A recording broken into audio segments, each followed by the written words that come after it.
jinsi gani ambavyo takwimu zinawabeba Yanga mpaka dakika hii.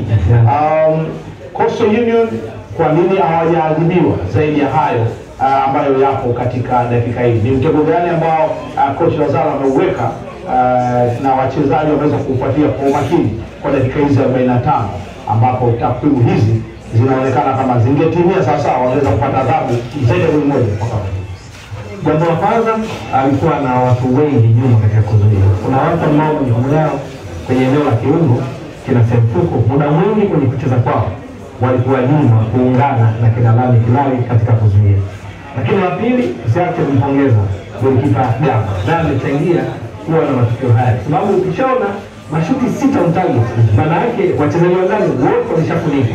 Kwa hiyo hizi zinaweza kama sababu yapo kufanya matukio haya. Safi. Sasa ni kurejea tena kwa Garibu Mzinga kwa ajili ya dakika 15 za kipindi cha pili, Yanga dhidi ya Coastal Union.